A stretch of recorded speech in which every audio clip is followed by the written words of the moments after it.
The following program contains mature subject matter. Viewer discretion is advised. So this is what Maggie writes. Okay, so how can I put this? Size is important to me, but I don't want to wait until we get intimate to find out what he's packing. Are there any ways to know how big a man really is without doing the deed?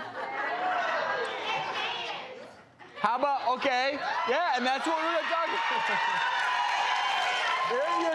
So it's whispered about big hands, big feet. That's the mighty big feet there. What size do you wear?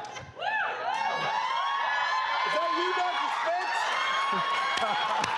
What size are you? Same as, I think, 11 and a half. All right.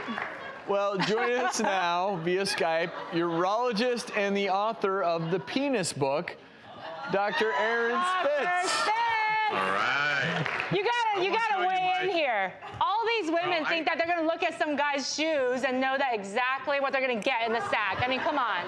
I've dedicated my career to studying male anatomy, and I've sized up over 30,000 penises. But I'll tell you, I look at about 50 to 80 penises a week. And whether the guy is got big feet or small feet, whether he's tall or short, fat or skinny, I see no correlation. Now, there's been a couple of weak studies that say that the shorter your index finger is to your ring finger, the longer your penis is. And, I don't know about that. Weak studies, you mean?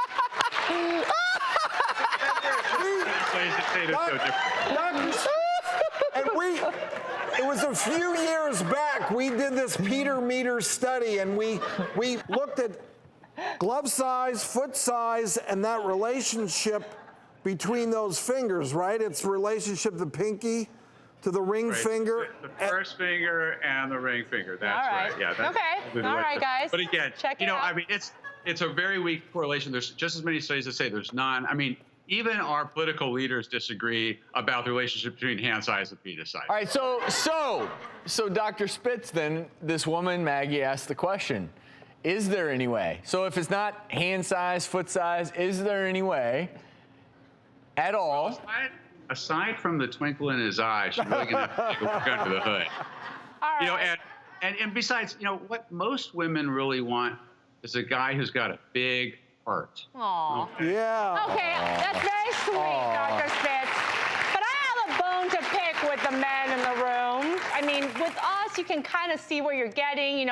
Men are always sizing women up with their breast size and their butt size. And you know that their sizes are different in terms of what people look like when they're not erect, right? So you can't totally tell either if you're staring really deeply into somebody's shorts.